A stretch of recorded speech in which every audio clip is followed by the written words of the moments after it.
Adam Caplan inside the Birds, SiriusXM NFL Radio at Caplan NFL. He's going to join us to see if we should have any reason for hope in this game. A lot of guys hurt.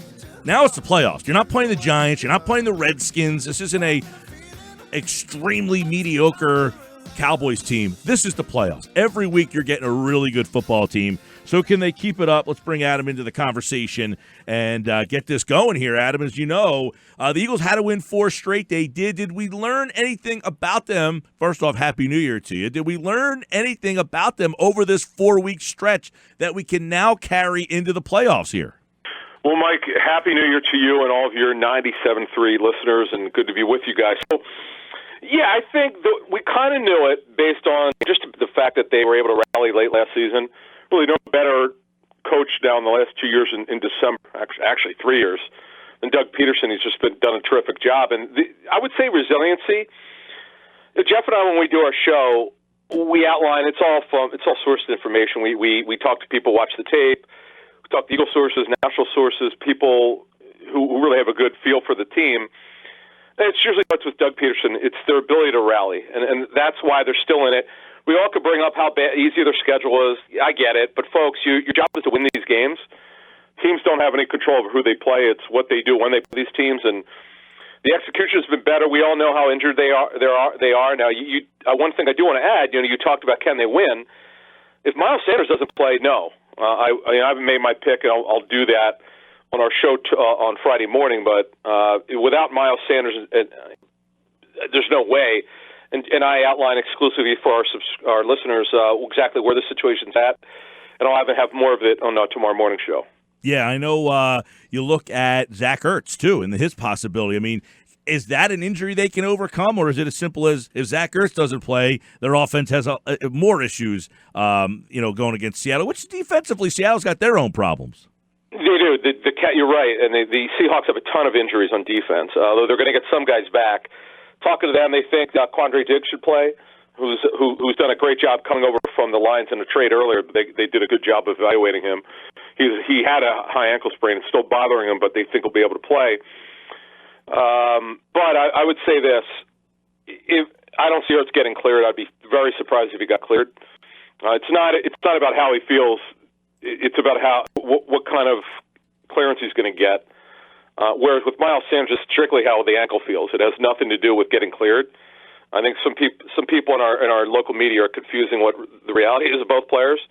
But with Zach Ertz, Dallas got it. Look, he's done way better. There's no question. I mean, in the two major catches that he had the last 2 games, certainly is a part of it. But Zach Ertz is just a better route runner, Mike. He's more accomplished, and I think that's what they're missing without him.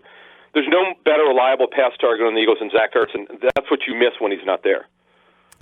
Adam, what did some of the people that you speak to who've graded the Eagles tape think of their defense against the Giants, especially without Jalen Mills out there and then having that kind of patchwork secondary and Maddox having to play outside?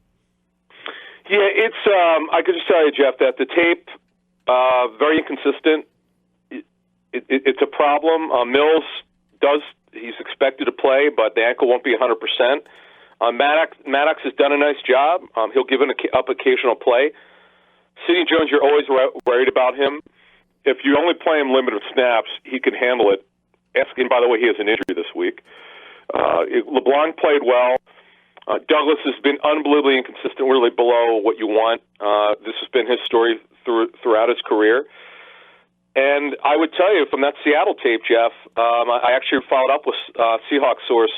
They feel like they left a lot of plays on the field the first game. You and I have talked about it. Mm-hmm. Yes, the Jacob Hollister touchdown. I mean, obviously he was standing there, and Wilson threw it over his head without any pressure. And there are some other plays they should have had in that game. And you know what's coming. They throw deep. That's their passing game. The weather, by the way, looks like it's going to be fine. You know what's coming here. I don't know that they could hold up against this pass game, but the one good thing the Eagles have against Seattle offensive line is the Eagles match up really well against the Seattle offensive line, especially with certain players, and they also did a great job in the first matchup. So with Mills back, even if he's not 100%, would you still expect them, the Eagles that is, to go with Mills and Maddox on the outside and only play Rasul Douglas on the outside in nickel moving Maddox inside? No, because I think they'll do both. Remember, Maddox covered Tyler Lockett. Lockett plays a lot inside. I know he plays outside, but he's lined up a lot inside. They thought they did a great job against Lockett the first time. Remember, Maddox trailed him. They played a lot of man coverage in that game. I think it's Mills. I think it's Maddox, and then they roll the other guys in. The problem is I need to find out a little bit more on Jones's injury. I wasn't aware of that he came out of the game until it was on the injury report. LeBlanc did a good job. We didn't mention him. He did a good job last week in the snaps that he had. I just think that if you gave the coaches, Jeff, true serum, they would tell you when you have play Jones and Douglas a lot of snaps, you're asking for problems. So, yeah, I think you're probably right on Mills and Maddox, but I'm expecting them to take the same approach with Tyler Lockett because he is an elite deep threat. A lot of people don't know that, but this kid can really run downfield. Hey, Adam, what do you think has been the biggest factor in the Eagles' success during this shift in personnel? Ever since Greg Ward, Josh Perkins, Miles Sanders getting the bulk of the carries, Boston Scott, the list goes on, but specifically on offense, what has been the key? Is it just Carson can lead these guys now, or what are you seeing?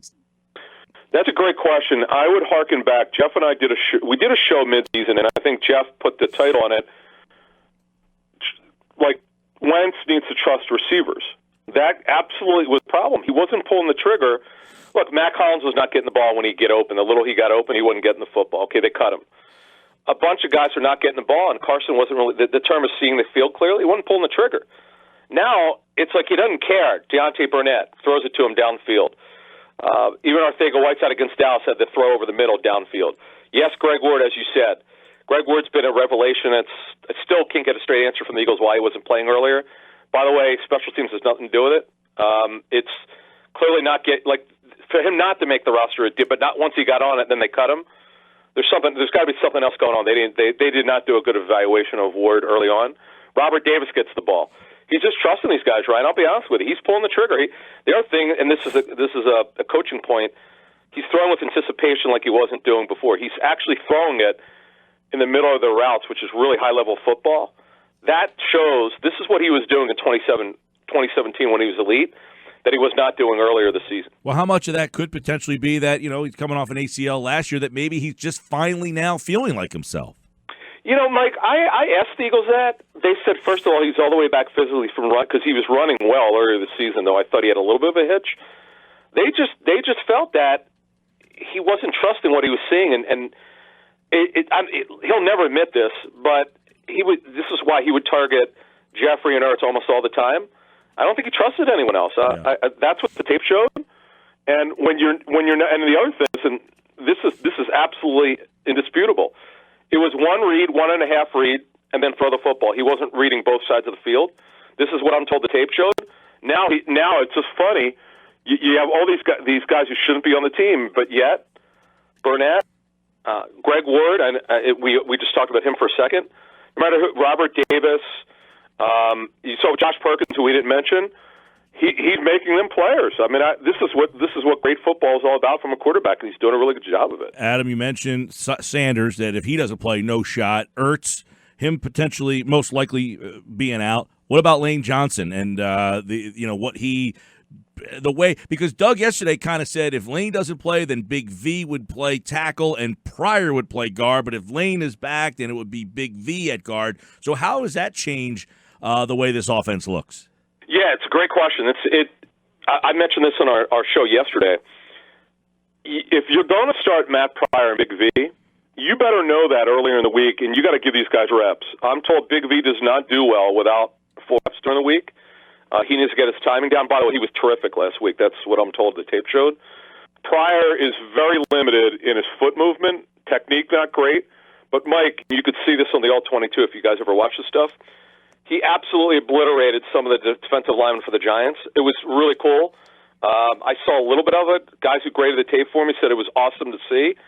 But he's a guy that also needs work. So Lane is working today. I got to see how much he practices. But they need to make this decision very, very quickly. I'm glad you brought that up because this is going to be a real factor. If Lane does not play and these guys don't look good on Sunday, then you could pin this on the coaches. So that's a good thing to bring up, and we need to keep an eye on that.